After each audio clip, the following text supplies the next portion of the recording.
Novi Story 666 App Chapter 1. Please like, subscribe, and share to help us make more videos.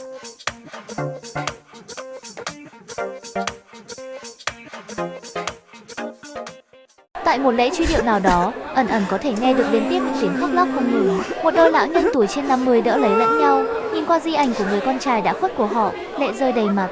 Người con trai xấu số đó còn rất trẻ, chắc chỉ tầm 20. Anh ta tên là Vũ Phong, anh cứu được một cô gái bị đánh cướp. Trời trêu thay, từ một hành động trượng nghĩa lại trở thành họa sát thân khi mà tên lưu manh lại chó cùng dứt dậu, đâm anh mấy chục đao. Hôm nay mọi người từ người thân đến bạn bè gần xa đều tụ tập lại đây để gửi lời từ biệt đến người thanh niên dũng cảm nhưng bất hạnh. Lẫn trong đám người viếng thăm, tại nơi hẻo lánh của nhà tang lễ, một nam thanh niên đang cúi đầu vai hắn ta run rẩy, yết hầu phát ra thanh âm cổ quái, dường như đang khóc. Hắn chính là bằng hữu tốt nhất của Vũ Phong. Mặc dù hôm nay cũng diễn ra một ngày lễ rất trọng yếu là lễ tốt nghiệp nhưng hắn chọn không đi, liền vì muốn chào huynh đệ tốt một lần cuối. Người thanh niên luôn luôn cúi thấp đầu, một tay bụng mặt, dường như thập phần bi thương. Trên thực tế, hắn cũng xác thực không dễ dàng, lý do là bởi hắn phải dùng thật lớn khí lực mới không để cho bản thân cười ra tiếng. Nếu giờ Nguyệt Minh buông xuống bàn tay đang bụng mặt, người ta sẽ thấy được rõ ràng một nụ cười vô cùng sán lạn, đầy hưng phấn. Dường như khóe miệng của hắn có thể ngoác đến tận mang tai bất cứ lúc nào. Tuy rằng hắn thực sự rất cao hứng, Nguyệt Minh sợ rằng cười ra tiếng sẽ bị người thân của Vũ Phong xúm bao tần đến chết. Hắn chỉ có thể đứng tại nơi hẻo lánh này, luôn luôn rất điệu thấp. Thật lâu sau, nghi thức cáo biệt cuối cùng kết thúc, Nguyệt Minh lúc này đã đè nén xuống được sự hưng phấn, mới ngẩng đầu lên. Hắn lộ ra sự trầm thống cùng người khác không khác nhau chút nào, khuấy mắt còn chen ra được một giọt nước mắt. Nhưng nếu ai đó nhìn kỹ lại, sẽ thấy nơi đáy mắt hắn không có nửa điểm bi ý, ngược lại hàm ẩn vui mừng. Rời đi nhà tang lễ, Nguyệt Minh nhanh chóng đón xe về nhà.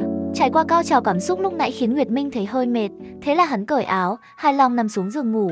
Đang say giấc nồng, một đoạn tiếng chuông đầy u ám reo lên, đánh thức hắn. Nhìn qua căn phòng u ám, Nguyệt Minh tư duy có chút hỗn độn, nhưng nghĩ tới người thanh niên đã hóa cho bụi trong lò thiêu, nụ cười liền không tự giác treo ở trên mặt. Dư vị tuyệt hảo đó đánh sâu vào linh hồn, khiến khuôn mặt tái nhợt của Nguyệt Minh trở nên ửng hồng. Thoát ly khỏi nhà tang lễ tràn đầy người bình thường, hắn hiện tại hoàn toàn không cần che giấu nụ cười vắn vẹo của chính mình. Cao hứng một hồi, Nguyệt Minh đột nhiên đứng dậy, hắn bước nhanh đi đến bên cạnh bàn, lấy ra trong ngăn kéo tấm ảnh chụp chung của hắn và Vũ Phong lúc học đại học. Hắn cắt nát phần hình ảnh thuộc về mình, chỉ để lại Vũ Phong thân ảnh trơ trọi lẻ loi. Sau đó, hắn đem tấm này ảnh chụp dán tại chỗ dễ thấy nhất, ung dung thưởng thức một hồi, khuôn miệng tươi cười chất phác. Hắn muốn để phần vui vẻ này lâu hơn một chút. Trước đây, hắn luôn luôn không lý giải được hàm nghĩa của bằng hữu. Hiện tại, hắn rốt cuộc hiểu rõ bằng hữu giá trị. Vũ Phong, cậu nói, cậu sẽ giúp tôi vui vẻ. Cậu quả nhiên, làm được. Ngắm nghía ảnh chụp hồi lâu, Nguyệt Minh có chút đói bụng. Thế là hắn lưu luyến rời mắt, lấy điện thoại di động ra, chuẩn bị gọi đồ ăn. Nhưng mà, khi điện thoại mở khóa, hắn liền ngây ngẩn cả người. Chỉ thấy, các biểu tượng trên điện thoại đều không cánh mà bay, chỉ có một cái ứng dụng, chiếm giữ tại chính giữa màn hình vô cùng bắt mắt. Biểu tượng màu đen đầy hắc ác, đi kèm là dòng chữ màu đỏ huyết 666. Đây là dính virus. Nguyệt Minh muốn đem ứng dụng xóa bỏ nhưng vô ích. Suy nghĩ một lát, hắn lựa chọn tắt máy. Nhưng khi màn hình hoàn toàn tối một khắc này, hắn phát hiện được chỗ quỷ dị. Điện thoại di động đã tắt máy mà ứng dụng lại vẫn vận hành. Cái này thập phần không bình thường. Nguyệt Minh liếm môi một cái, bất giác nhận ra hắn có thể gặp sự kiện linh dị. Sau đó, không cần nghĩ ngợi, hắn trực tiếp mở.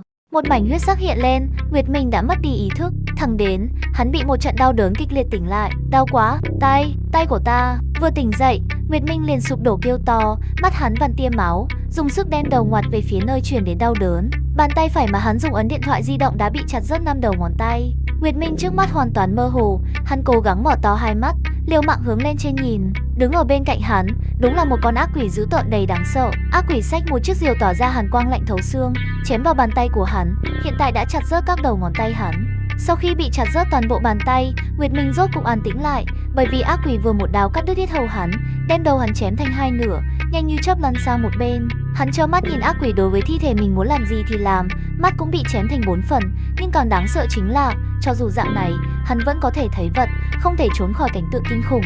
Ác quỷ đem hắn tháo thành 8 khối, lại giống chặt xương sườn chặt khớp xương hắn thành khối nhỏ. Lúc này Nguyệt Minh đã đau đến ý thức mơ hồ, mặc dù hắn đại não đã bị khuấy thành bột nhão, bị ném ra bốn phía, nhưng đáng chết là hắn có thể cảm nhận được sự đau đớn từ mỗi một bộ phận, không có một chỗ là không đau. Hơn nữa, so với sự đau đớn có thể phá vỡ ý chí, loại chết cũng không thể giải thoát đầy hoang đường này càng có thể đem bất cứ người nào bức điên. Nhìn khuôn mặt ác quỷ đầy dữ tợn, Nguyệt Minh cảm thấy mình sắp sụp đổ. Đột nhiên, một đoạn tin tức tràn vào trong đầu của hắn, hạ thấp hắn cảm giác đau, tạo thời gian thở dốc. Nguyên lai, đây là trò chơi tử vong 6.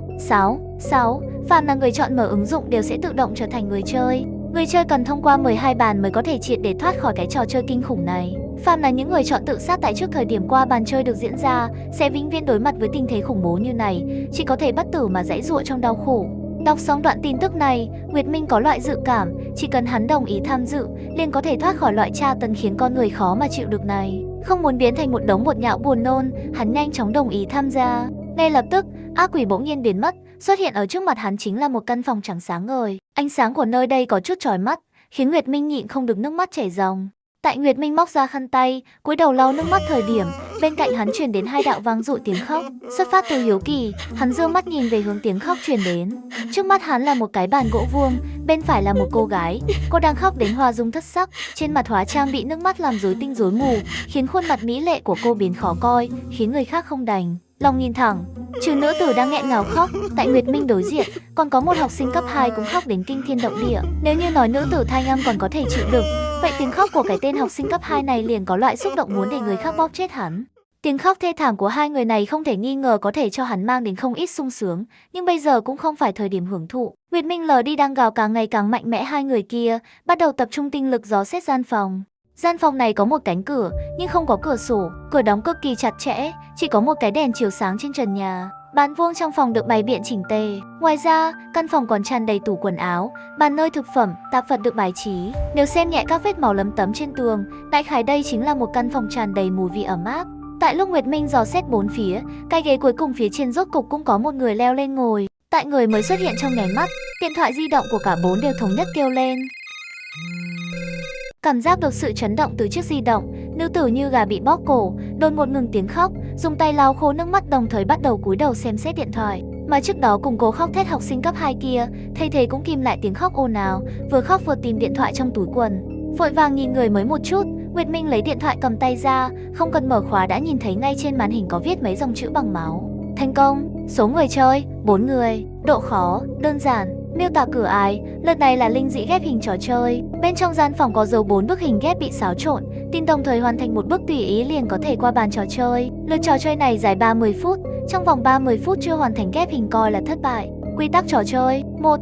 Người chơi không cướp đoạt bước ghép hình đã hoàn thành của người khác. 2. Cần thao tác ghép hình tại bàn vuông phía trước, hoàn thành việc ghép hình không được rời đi bàn vuông. 3. Sau khi hoàn thành ghép hình, đồng hồ sẽ ngưng động thời gian trong 5 phút. Thời gian kết thúc kích nút trở về trên điện thoại di động mới có thể rời đi trò chơi.